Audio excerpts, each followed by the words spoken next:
Eu estava me preparando para me parecer um pouco mais com um pastor, só que acho que acabei indo demais.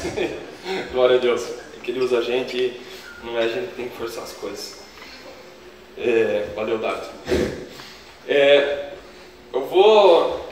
Quero chegar num ponto bem interessante com vocês, exatamente sobre esse texto que eu li agora há pouco, da igreja, que o inferno, as portas do inferno não podem prevalecer contra ela. Eu comecei a pensar isso com algumas viagens, comecei a fazer 2 semanas atrás. Mostra a primeira foto, por favor, Luiz. A gente esteve em Belo Horizonte com o dia de evangelização global. Nesse dia, no dia 14 de junho, mais de 10 milhões de pessoas no Brasil foram alcançadas pelo Evangelho. A gente estava ali em Belo Horizonte nesse dia, com a Igreja Batista Central, e nossa, não preciso nem dizer do que é. Vocês conhecem um pouco de Belo Horizonte, a gente tem a Igreja Lagoinha, a gente tem igrejas muito fortes lá. É uma cidade das que mais tem cristão no Brasil. E eu imaginei que na favela a gente ia ver um reflexo disso, né? Eu imaginei que a gente ia ver bastante crente lá no meio. E foi engraçado, porque a gente saía para evangelizar, sabe? Eu chegava, irmã, deixa eu orar por você. E ela, aleluia, glória a Deus, muito obrigado. Dava pra perceber que tinha muito crente lá no meio. Aí tinha outro que a gente abordou, eu perguntei, alguém já orou com você hoje? Aí ele falou, já, eu mesmo. Então, meu cara era pastor, queria me converter lá também, mas não deu certo. Aí, passando um pouquinho, andando mais um pouco, eu cheguei a falar com um menino chamado Flávio. Aquilo foi um pouquinho mais pesado do que as outras pessoas com quem eu estava conversando. O Flávio, esse cara, não fui eu que fui falar com ele, foi ele que chegou para mim e falou, cara, me conta um pouquinho mais dessa história. Eu acabei de fazer uma oração com alguém lá, mas eu queria conhecer um pouquinho mais. E ele falou, eu acho bonita essa história, mas eu não consigo imaginar que um dia eu possa ser limpo, que eu possa ser puro, que eu possa viver uma vida que nem a Bíblia diz que eu devo viver. E olha o que ele falou, eu passei 12 anos preso, perguntei o que você fez, depois eu perguntei, acho que me pensei, não devia ter feito essa pergunta. Ele falou, mataram uns parentes meus, primo e tia, e isso me deixou muito bravo, e eu comecei a matar gente também. Eu fui atrás do cara que matou, assassinei 4 pessoas, com isso eu ganhei bastante liderança aqui, virei o líder da favela no tráfico aqui, e comecei a assaltar pessoas, a gente ia para a cidade assaltar gente, a gente assaltava nos estádios, matava pessoas, e um dia eu fui preso, e passei 12 anos na prisão. Lá na prisão ele começou a estudar, passou no Enem, inclusive, e vai começar a administração no semestre que vem. E eu falei, cara, você nem percebe, mas Deus está começando a fazer alguma coisa na tua vida. O Carl estava junto, colou na hora, e o Carl, vocês sabem, né, o Carl não é nada sensível com as palavras, às vezes. Ele vai pega bem fundo, né? Ele falou pro cara, então você era o líder do mal aqui? O cara, sim, eu era. E agora? Vai continuar sendo o líder do mal? Não. O cara, vai sim. No nome de Jesus você vai continuar sendo o líder do mal. Até eu virei, tô tentando evangelizar o cara aqui, você não está ajudando, né? E o Cal falou, você vai liderar o mal para ele entrar na luz. E aí, palmas pro Cal, porque ele mandou muito bem nessa. O cara também ficou assim, uau. E isso foi o que a gente começou a ver, né? Depois disso, eu fiz uma viagem um pouquinho longe. Mostra o próximo vídeo. A gente foi para a Amazônia. O objetivo era evangelizar uma tribo indígena que não conhecesse Jesus ainda. Não sei se você já conseguiu viajar para lá, demora um pouquinho, é gigantesco, praticamente não dá para acreditar do tamanho que tem aquilo. Então a gente chega no aeroporto, o nome da cidade é Tabatinga, fronteira do Brasil, Bolívia e Peru, é longe. Aí eu estou procurando a cidade aqui, né? A gente pousou, tem floresta, o avião dá volta, floresta, cadê o aeroporto, né? Floresta, mais floresta. Aí a gente chega no aeroporto. E essa é a mega estrutura do aeroporto. A gente entra por um jardinzinho. Aí a sala de recepção, essa é a principal esteira de malas. Pense num lugar longe, totalmente diferente do nosso país. A fronteira com a Colômbia é uma rua. Você não tem polícia, não tem nada, né? Dá uma raiva que você fica, agora eu sei de onde entra tanta droga nesse país, né? Tem não tem fronteira nenhuma, não tem polícia ali. Passa próxima. Para a gente ir para o nosso destino, então, ainda tinha que pegar um barco. 20 minutos de barco. para ir até Benjamin Constant. O pessoal aqui, eles estão como se fosse pegando ônibus, né? Todo mundo me olhando, achando, quem que é esse bobo? É como se tivesse um cara em Curitiba filmando meu articulado, assim, sabe? A gente chega então na cidade, em Benjamin Constant. Esse é o tubo de ônibus lá de Benjamin Constant. A gente tentando disfarçar um pouquinho que a gente não era turista, mas não teve jeito. Eu estava com 2 alemães gritando inglês e gritando alemão o tempo todo. Mas, beleza, chegamos lá, e assim como na favela, que tinha bastante cristão, tinha bastante pastor, que tinha igreja também, na favela, para ter ideia, dos 2 quilômetros que eu andei, eu encontrei 5 igrejas lá. Aqui em Benjamin Constant, também uma Assembleia de Deus. A gente foi pregar nessa igreja à noite e dar uma olhada na estrutura da igreja. Tudo com tijolo, né? Não tem janela ainda, é só um buraco na parede. Ali é um TNT que tipo, separa o templo com a sala das crianças. As crianças tinham que ficar bem quietas, porque senão atrapalhavam os cultos. Mas pense num pessoal animado. Passa o próximo vídeo.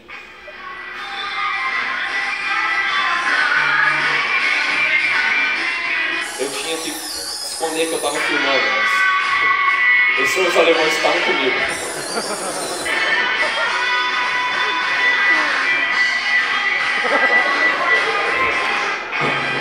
Pode parar.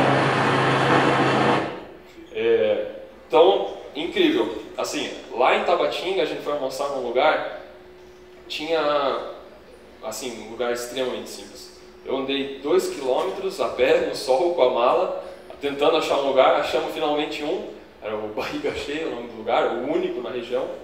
Ninguém comendo lá, tipo, extremamente simples a comida, assim, era um macarrão com carne moída. Os alemães ainda perguntam, não tem outro tipo de espaguete, né? E eu virava para os caras, meu, vocês não sabem onde vocês estão, né? Eu perguntei o que tem para tomar, ele falou, tem Skol e tem... esqueci o nome do refri agora. Era Baré, isso, obrigado. Daí eu perguntei, eu não sei o que é Baré, mas eu perguntei, só tem bebida alcoólica? Daí o cara falou, não, Baré é Guaraná. E Baré é o Guaraná da Antártica, só que vende na Amazônia. Daí o gringo ainda falou assim, pergunta para ele se tem Sprite, 0 de preferência. Não tinha. Nem Coca-Cola tinha no lugar. Então a gente chega aqui em Benjamin Constant. Então a primeira coisa que a gente fez foi pegar um barco para o Peru. Mostra aí rapidinho. A Amazônia é bonita, sério. A gente no inverno aqui, um calorzão.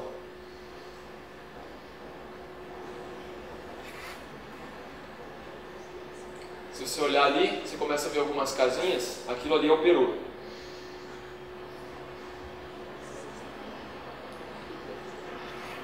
Então, casas bem simples. Essa água às vezes chega na porta e às vezes ela seca. O rio fica assim, sólido. E, assim, incrível o jeito como eles vivem. É uma cidade, 3.500 habitantes nesse lugar. Eu tirei algumas fotos. Então, tudo água, tudo eles estão prontos para dar enchente o tempo todo, para subir o rio ou para descer o rio. Algumas casas de material um pouquinho melhor. As crianças, rolando um churrasquinho ali. O pessoal bem simpático, a rua 15 da cidade. E o pessoal bem simpático, como esse menino aí. Não gostou muito de mim. Procurei de novo também o que tinha para tomar. Tinha Coca-Cola e tinha essa Inca Cola. Bem ruim, por sinal. Eu não gostei, pelo menos. Da Inc, Inc Cola. Boa. Mas ali no meio dessa cidade, a gente andando, passa a próxima foto, a gente encontra uma igreja. Na verdade, essa é a casa de uma pessoa, mas ali também lá dentro é uma Assembleia de Deus. Próxima foto. Esse é o lugar onde o culto acontece. Durante a semana ele trabalha com marcenaria, mas você pode ver que tem até um teclado ali escondidinho. É onde acontece o culto. Um pouquinho mais humilde do que a gente está acostumado aqui. Próxima foto. Essa é a visão da janela deles. Não anima muito. Próxima. Daí a gente volta para o Brasil, como se fosse uma super viagem, né? R$3 custa para voltar. Mas dá uma olhada nessas imagens. A gente não tem pôr do sol em praia aqui no Brasil, mas a Amazônia é o suficiente. Muito bonito. Foi Se um dia você duvidar que Deus existe, vá para a Amazônia. Lá você descobre que é de verdade. Muito bonito.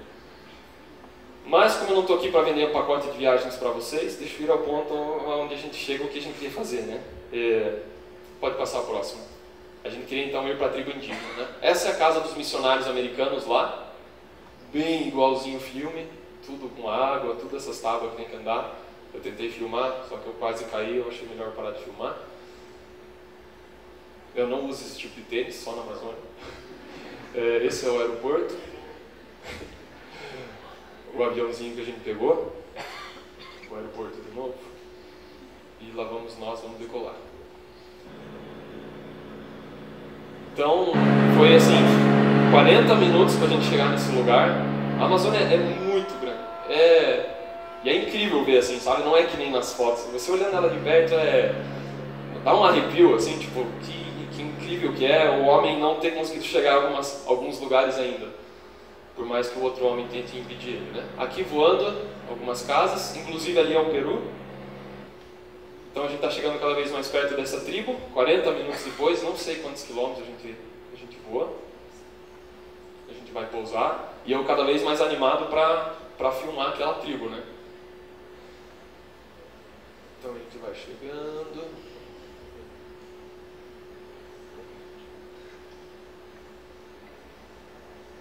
A gente desce.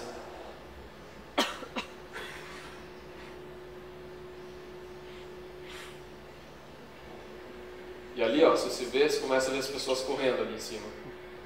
Eu não consegui filmar muito bem essa parte, mas foi engraçado, porque nessa parte o chefe da tribo, ele desce correndo, e você consegue identificar ele muito bem, porque ele tem penas, e ele carrega uma lança com ele. Ele vem correndo, gritando assim, e apontando a lança, fingindo que vai jogar, assim. A gente perguntou pro pastor que estava levando a gente, né, é normal isso? É assim que ele recebe as pessoas, ou tem algo errado? No que o pastor saiu do avião, o cara mudou totalmente a cara do chefe da tribo. Ele estava com uma cara de agressividade, ele, pastor, amigo, amigo. E ele não falava português, né? Ele falava marubo, era a linguagem que eles falavam. A gente não entendia nada que ele falava, mas ele só falava, pastor, amigo, amigo. Ele fazia, pastor, amigo. Tipo, era isso que eu entendia dele falando. Então a gente chegou lá e o pastor proibiu a gente de tirar foto, de mostrar a câmera, porque para eles, uma câmera, ele tira o espírito da pessoa.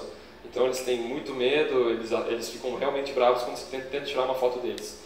Andando um pouquinho lá, eu comecei a ver que eles são um pouquinho mais civilizados do que eu imaginava. Alguns começavam a me perguntar umas coisas em português, um deles tinha o cabelo do Neymar, inclusive. E aí, eu já não tinha mais como não tirar foto, sabe? Eu peguei meu celular, ficava aqui assim, eu ia tentar, tentando tirar foto, assim. É o problema da nossa geração, que tudo a gente tem que provar com foto, né? Até que um chegou pra mim assim, deixa eu ver, apontou pro meu celular. Daí eu fiquei, nossa, morremos agora, né? Como que eu vou fazer? Aí eu fechando a câmera ali, né? Eu mostrei só o menu do celular pra ele. Ele, tira foto, nós, foto. Pô, acho que eles são um pouquinho... Isso 1h30 depois, né? Eles estavam bem mais abertos já. E passa a próxima. Aí eu perguntei, posso tirar minha câmera grande, então? Comecei a filmar as coisas que tinham lá pela aldeia.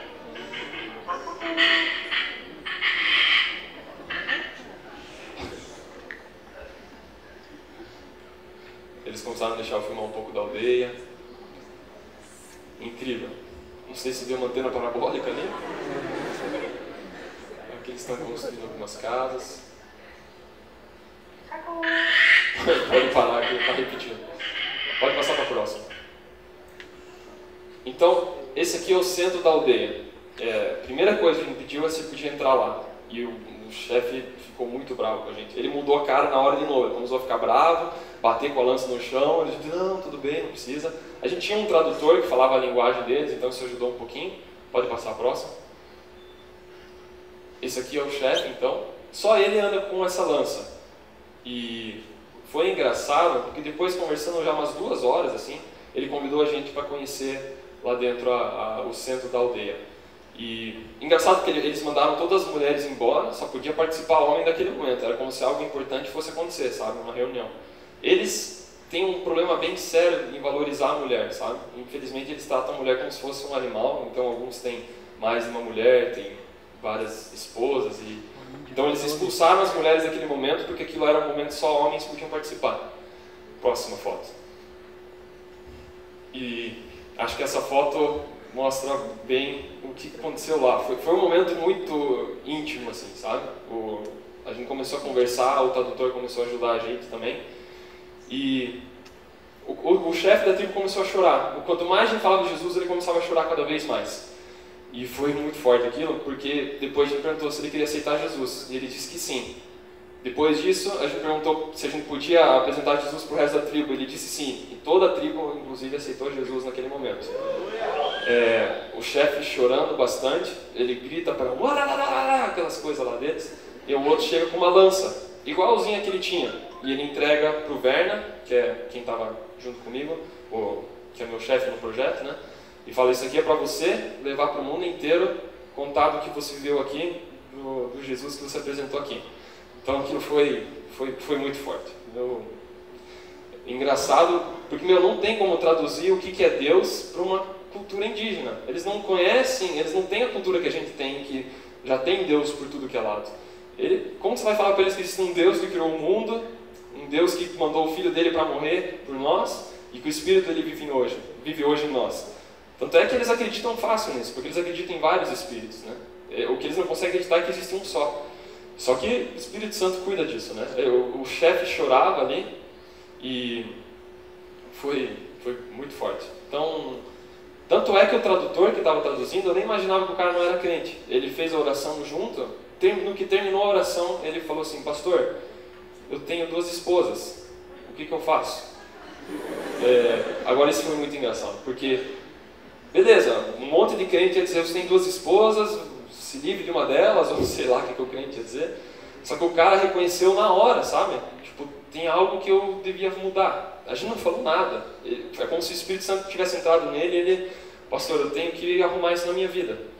Então, foi muito forte. Depois disso a gente voltou para Tabatinga, a gente foi para Manaus também. Manaus cheio de igreja. Só a Assembleia tem 120 mil membros lá. Mas isso começou a mexer comigo, sabe? Aquele versículo que eu li no começo, se puder jogar na tela, Mateus 16, 18 a 19,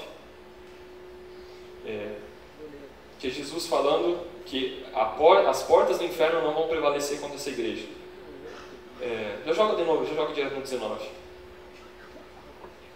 Eu lhes darei as chaves do reino dos céus, o que você ligar na terra será ligado nos céus, e o que você desligar na terra terá sido desligado nos céus. É engraçado porque Deus podia mudar as coisas aqui. Deus ele tem poder o suficiente para mudar as coisas na terra, para mexer com o que Ele quiser. Só que Deus dá a oportunidade dos homens fazerem isso. Então, que oportunidade gigantesca que a gente tem de a gente ser Deus aqui na terra. O que Deus faz é a gente que faz na terra. O que a gente decide ligar aqui é ligado lá, o que a gente decide desligar aqui é desligado lá. Então fala ali sobre as portas do inferno, né? O que são essas portas do inferno, então, que não vão prevalecer, né? Ou seja, tem algo tentando lutar contra nós, tem algo que vai contra nós. Joga Efésios 2, 1 e 2, por favor. Esse é o famoso Efésios 2, 1 e 2. É o famoso versículo dos principados e potestades. Desculpa, Efésios 6, 12, sim. Foi mal.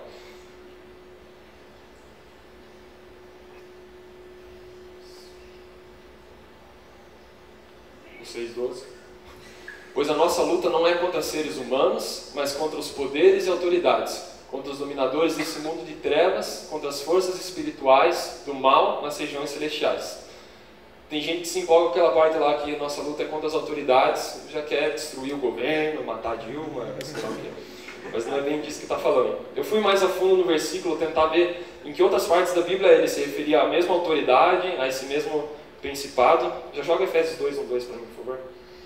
E esse outro versículo, ele está falando da mesma coisa. Vocês estavam mortos, falando com a gente, né? Em suas transgressões e pecados, nos quais costumavam viver quando seguiam a presente ordem desse mundo, e o príncipe do poder do ar, o espírito que agora está atuando nos que vivem na desobediência. Quando eu era pequeno, na escolinha dominical eles me ensinavam sobre esse tal de potestade e principado e potestade, né? Que tinha toda aquela armadura da fé que tinha que usar. E eu ficava imaginando que fosse um demônio, sabe? Um demônio daqueles que chega o cara na igreja, se ora, o cara vai gritar um monte, espernear e o demônio sai. Todos nós, antes de nos tornarmos filhos de Deus, nós éramos governados por esses demônios, por esses espíritos. Então o mundo inteiro ele é governado por esse espírito. Isso mostra que o mal, ele não é simplesmente a ausência de Deus, existe uma mente pensante sobre tudo isso. Ou seja, todo esse sistema que vive destruindo pessoas, que vive destruindo vidas e famílias, ele é pensado por alguém, ele foi planejado. As pessoas são só pecinhas que com o tempo ficam velhas e são jogadas fora. Então, é contra isso que a gente luta, contra essa mentalidade. Perceba um pouco a cultura brasileira, como a gente não tem um pouquinho dessa mentalidade instalada. Nós somos 25% de cristãos no país hoje, mas o país não reflete muito isso, sabe? A gente vê muita corrupção, a gente é campeão em corrupção, campeão em pobreza, em desigualdade. Por que a gente é tão cristão e ao mesmo tempo a gente é tão pobre? A gente não vive os frutos que a Bíblia diz que a gente viveria. Então, até quando a Bíblia diz sobre a gente renovar, a gente desenvolver a nossa salvação, eu acredito que seja isso, sabe? Receber Jesus, aceitar Jesus é uma coisa, mas desenvolver essa salvação com o tempo, ir quebrando essa mentalidade é outra coisa. A cultura indiana, ela é um pouquinho pior. Se você voltar um pouquinho, alguns anos atrás dela, o que os indianos acreditam? Que o homem é um mero animal. O homem, como qualquer animal, ele vive e ele merece morrer. São os espíritos que decidem o que acontece com o homem. Tanto é que eles não estudavam medicina, não estudavam ciência, não estudavam nada disso, porque, por que eu vou mexer no destino de um homem? Eu não quero mexer com esses deuses, eles vão querer me matar também. Cada um nasce, vive e morre. É isso que se vive. Isso acaba com qualquer cultura, não ter desenvolvimento da tecnologia, da medicina. Então, se você for olhar a cultura muçulmana, a cultura islâmica, eles eram muito desenvolvidos numa época. Eles acreditavam que o mundo era governado pelas estrelas, por todo aquele lance lá. E existia um momento em que a cultura da Europa com a cultura islâmica se batiam muito, sabe? Eles não sabiam, eles tinham muita briga sobre qual ia ser implantada no mundo todo. Tanto é que eles tinham muito mais livros, eles eram muito mais envolvidos que qualquer outra cultura. Mas engraçado que só hoje a Espanha traduz mais livros por ano do que toda a história do islamismo já escreveu. Então alguma coisa aconteceu, em algum momento esse jogo virou. E a ciência diz que o que fez isso foi o Renascimento. Aquele momento em que o mundo parou de olhar para Deus, dizer que Deus era o centro e que o centro era o homem. E tanto é que a ciência considera isso a maior vitória que eles têm contra a igreja. Agora é engraçado, se você for olhar o Renascimento, em quem ele foi baseado. Alguns nomes que estão lá dos que começaram isso, são pessoas cristãs. Por exemplo, um deles é Mirandola, é o nome dele. E ele fala assim, que a visão que se criou do homem, de que o homem tem poder, e que o homem pode começar a construir seu futuro, ele pode mudar o mundo, vem da Bíblia. Gênesis 1:26, joga lá para mim, por favor. Esse versículo ele fala da tarefa que o homem tem, para que Deus criou o homem. Então disse Deus, façamos o homem à nossa imagem, conforme a nossa semelhança. Domine ele sobre os peixes do mar, sobre as aves do céu, sobre os animais grandes de toda a terra e sobre todos os pequenos animais que se movem rente ao chão. Joga Gênesis 2:2. No sétimo dia, Deus já havia concluído a obra que realizaram, e nesse dia descansou. Joga o 2:5. Ainda não tinha brotado nenhum arbusto no campo e nenhuma planta havia germinado, porque o Senhor Deus ainda não tinha feito chover sobre a terra, e também não havia homem para cultivar o solo. Então, peraí, no versículo anterior ele falou que ele criou o homem para governar a terra. Como assim não tinha homem para fazer isso? Vai 2:7. Então o Senhor Deus formou o homem do pó da terra e soprou em suas narinas o fôlego de vida, e o homem se tornou um ser vivente. Olha que interessante isso. Deus não cria o homem para depois falar, homem, governe sobre a terra. Deus pega, ele cria um propósito, ele cria uma missão, e aí depois que Deus descansa, ainda que ele fala, eu vou colocar o homem para fazer isso. Pense nisso na tua vida. Deus ele não criou você, e agora você luta para encontrar alguma missão, algum propósito de vida. Na verdade, Deus criou um propósito, e ele pensou, é essa pessoa que vai se encaixar perfeitamente com esse propósito. É essa pessoa que eu quero que viva, que faça isso por mim na terra. Então, esse cara, o Mirandola, ele falou assim, o homem não é um animal, o homem recebeu a missão de governar, de dominar. Então isso já começou a mudar um pouquinho a visão que se tinha do homem. Bem diferente do que se diz que foram os gregos, os romanos que trouxeram isso. Só que tem um problema. A gente não consegue fazer essa missão que Deus deu pra gente. Você vê, o primeiro homem, Adão, já ferrou com tudo, pecou, lascou com todo mundo, agora de vir trabalhar para sobreviver, deu tudo errado já no primeiro. Olha aqui que vem um outro cara dizer, um Petrarca. Deus ele se tornou um homem para tornar os humanos filhos e filhas de Deus. Para Deus causar mudanças na terra, ele mesmo se torna um homem. Então, Deus descendo à terra, isso também elevou o homem. A gente não é mais só animais, mas agora nós somos filhos de Deus. Isso é completamente diferente. A gente não é nem servo, nós não somos escravos, nós não somos destinados a nada, nós somos filhos de Deus.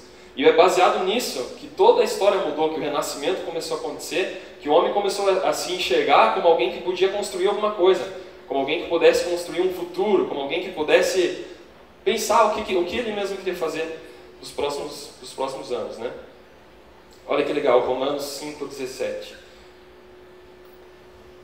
Se pela transgressão de um só a morte reinou por meio dele, muito mais aqueles que recebem de Deus a imensa provisão da graça e a dádiva da justiça reinarão em vida por meio de um único homem, Jesus Cristo.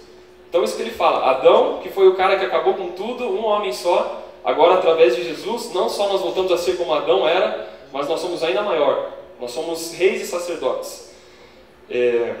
Isso, eu não sei você, mas isso mexe muito comigo, sabe?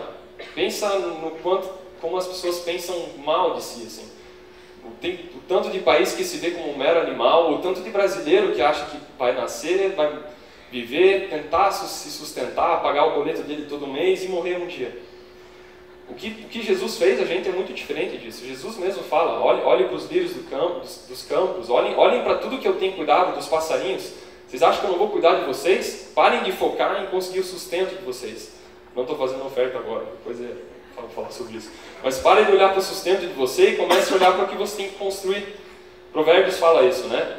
A glória dos reis, nós, os filhos de Deus, a nossa glória é encontrar os tesouros que Deus escondeu. Então, não sei em que área você trabalha, se você trabalha com website, se você trabalha com fotografia, se você trabalha com... Cara, a coisa mais louca que tem.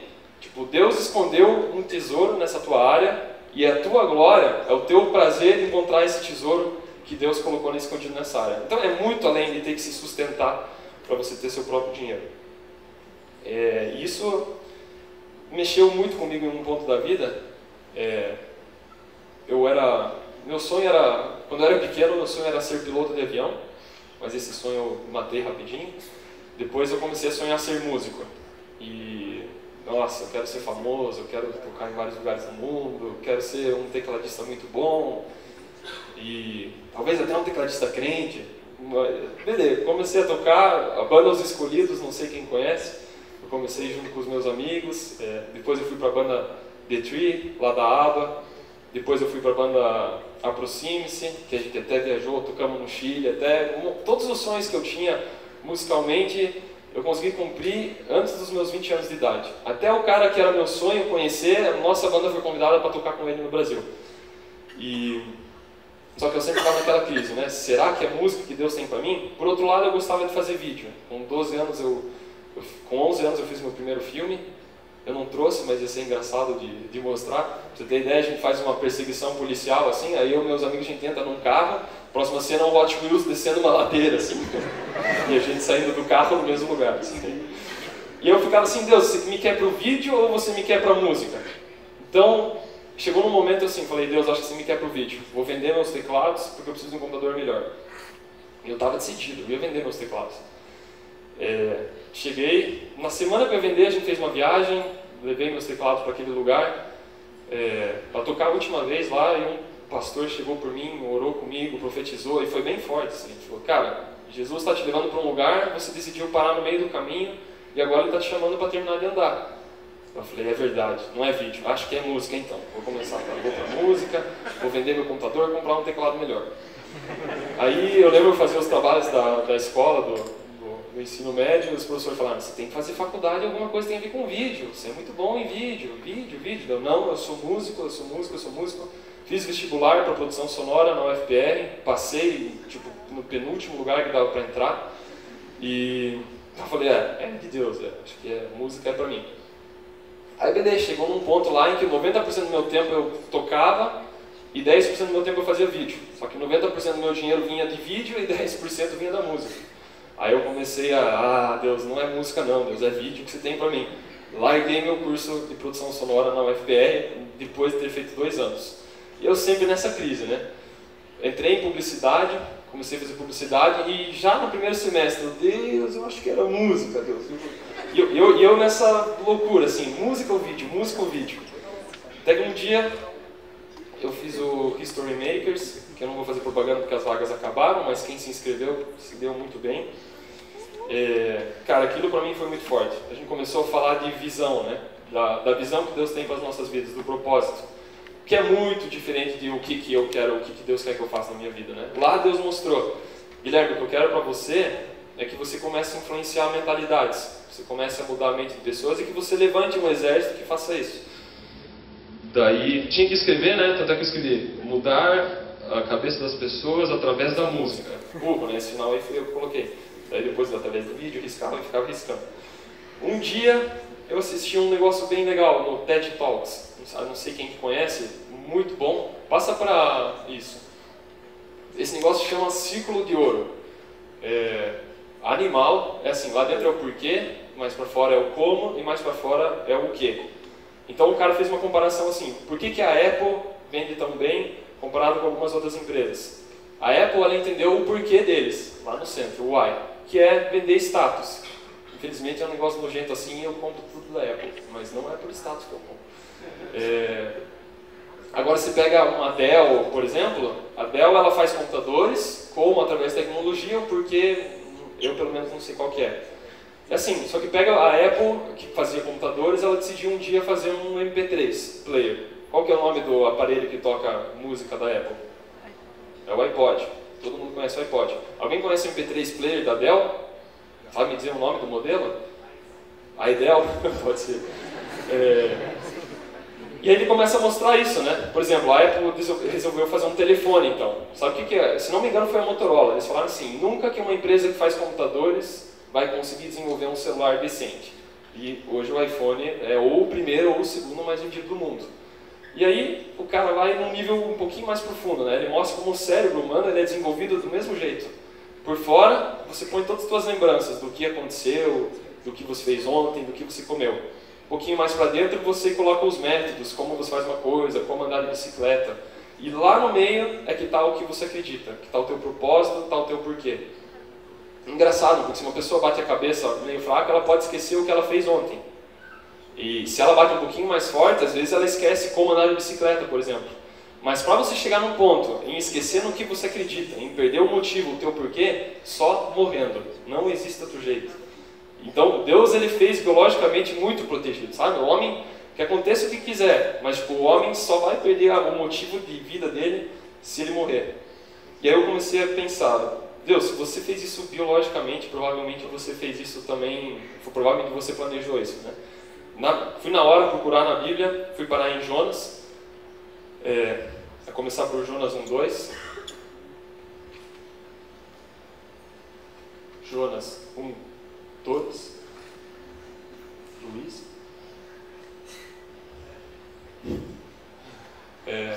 Prepara que a gente vai bem rápido agora, tá? Então Deus manda para Jonas, vá depressa à grande cidade de Nínive e pregue contra ela, porque a sua maldade subiu até minha presença. Então, veja ali o porquê, né? Porque Deus dá o quê e fala o porquê. Então a gente vai para Jonas 1:3, mas Jonas fugiu da presença do Senhor. Ele resolveu não fazer o que Deus deu. Dirigindo-se para Tarsis, desceu a cidade de... Aí rola todo aquele negócio que ele entra no navio, ele compra um barco, uma passagem de barco para um lugar totalmente oposto. Vai Jonas 2:9. Você conhece a história, eles jogam ele para o mar, ele vai para dentro da boca do peixe, e lá dentro ele se arrepende. Então o que ele fala? Mas eu, com um cântico de gratidão, oferecerei sacrifício a ti. O que eu prometi, cumprirei totalmente. Volta que eu não terminei. O que eu prometi, eu vou cumprir, eu vou fazer isso por Deus. Fica no 3:5 aí mesmo. Então, beleza, Jonas vai, ele prega para aquela cidade, e o que acontece? Os ninivitas creram em Deus, proclamaram um jejum, e todos eles, do maior ao menor, vestiram-se de pano de saco. O que acontece? Eles mudam o porquê da vida deles, eles mudam a crença, eles mudam o motivo. Próximo, 3:8. Cubram-se de pano de saco, homens e animais, e todos chamem a Deus, clamem a Deus com todas as suas forças. Deixem os maus caminhos e violência. Muito legal isso. O pano de saco na época era uma forma de se humilhar. De, assim, eu não sou nada, eu vou me humilhar, deixo minhas vestes, eu vou me cobrir com pano de saco. O que ele fala ali? Deixar os maus caminhos, deixar os maus porquês. 3:10. Tendo em vista o que eles fizeram e como abandonaram os seus maus caminhos, Deus, o cara que é o mesmo ontem, hoje e eternamente, o que nunca muda, se arrependeu e não os destruiu como tinha ameaçado. Aí fica engraçado, né? Deus nunca muda, por que ele mudou o que queria fazer com eles? Vai então para Jonas 4:2. Ele orou ao Senhor: Senhor, não foi isso que eu disse quando ainda estava em casa? Jonas, né? Foi por isso que me apressei em fugir para Tarsis. Eu sabia que tu és Deus misericordioso e compassivo, muito paciente, cheio de amor e que prometes castigar, mas depois se arrepende. Então Jonas, bravo, falou: Deus, eu sabia que você ia mudar o teu porquê. 4:4. O Senhor lhe respondeu: você tem alguma razão, você tem algum porquê para essa fúria? Próximo, 4:5. Jonas saiu e sentou-se num lugar a leste da cidade. Ali construiu para si um abrigo, sentou-se à sua sombra e esperou para ver o que aconteceria com a cidade. Eu não vou até o fim aqui, mas Jonas fica bem emo nessa parte. Ele foge, ele vai embora, ele fica tão feliz que tem tipo uma árvore que dá sombra para ele, Deus vai e queima essa árvore, e Jonas fica totalmente estressado. Só que perceba que o que Deus está fazendo ali, os porquês de Deus nunca mudam. Deus tem um porquê para cada um, para a cidade de Nínive, para a tua vida, mas os porquês de Deus mudam. Isso foi o que Jonas não percebeu. Ele se arrepende e ele fala: Deus, eu vou fazer o que você me falou. Só que Jonas nunca se arrepende no nível do porquê, sabe? Jonas nunca pega o porquê de Deus é que aquela cidade volte a crer em Deus. E Jonas pega, não, o que de Deus é destruir aquela cidade, eu vou lá para fazer isso. E aí ele fica de cara quando Deus não destrói. Então, isso mostra muito bem que a gente tem que começar a prestar atenção mais nos porquês do que nos uquês. Pense que Deus fala isso para José também. O momento em que José entende quem ele é, Deus fala: tudo o que você colocar na sua mão será abençoado. Então já não é nem mais Deus que decide o que vai ser abençoado, sabe? José, você entendeu o meu porquê? Agora tudo o que você colocar na tua mão vai ser abençoado. Isso eu entendi na minha vida também. Eu entendi o porquê que Deus tinha para mim e foi incrível. Depois disso começou na parte da música, a banda do cinema. A banda, nunca me senti tão bem com uma banda, eu amo essa galera. Em vídeo, a empresa crescendo muito, sabe, indo bem, fazendo vários vídeos, e o dia de evangelização apareceu também. Imagina, se o dia de evangelização tivesse aparecido antes para mim, eu ia começar a ter minha crise entre música, vídeo ou pastor. Então, Deus ele começa a fazer as coisas no momento em que você entende o porquê que Ele tem para a tua vida. Eu imagino que tem alguns aqui querendo fazer vestibular e que estão naquela pane de: cara, o que eu faço no vestibular? O que eu faço? O que eu faço? O que eu faço? Se o propósito de Deus na tua vida fosse aquele curso que você vai fazer, você terminar a faculdade e ia morrer. Porque no final você cumpriu o teu propósito. Mas não é. Deus tem um porquê para você e esse curso de faculdade vai encaixar perfeitamente com você. Às vezes Deus nem vai dizer: faça publicidade, faça aquilo, sabe? Deus às vezes fala assim: escolhe aí. O que você fizer eu estou abençoando. Porque Deus ele nos coloca agora num nível em que a gente começa a tomar decisões, gente. Não é apenas animais predestinados. Nós fazemos parte com Deus nessa história. E é isso que eu queria convidar você a fazer agora. Se a banda puder subir aqui para me ajudar. As coisas começaram a acontecer na minha vida no momento em que eu falei: Deus, eu queria muito cumprir meus sonhos na parte da música, na parte do vídeo, mas eu queria entender quais são os sonhos que você tem para mim. Deus tem um porquê para a vida de cada um. Que nem Ele criou o homem, primeiro o propósito, depois Ele colocou Adão, Ele tem exatamente a mesma coisa para você. Deus criou um propósito para você, e aí Ele falou: eu vou colocar ali a Ana, vou colocar a Carol, vou colocar cada pessoa nesse propósito que eu pensei para cada um. E sério, a Bíblia diz que o plano de Deus é bom, perfeito e agradável. Faz algum sentido eu querer viver meu próprio plano, eu querer viver o que eu planejei para mim, eu querer... o máximo que eu vou conseguir é fazer alguma coisa com as minhas mãos, sendo que Deus já me convidou a viver algo que vai muito além do que minhas mãos podem fazer. eu queria, se vocês puderem ficar em pé, eu queria orar com vocês por isso.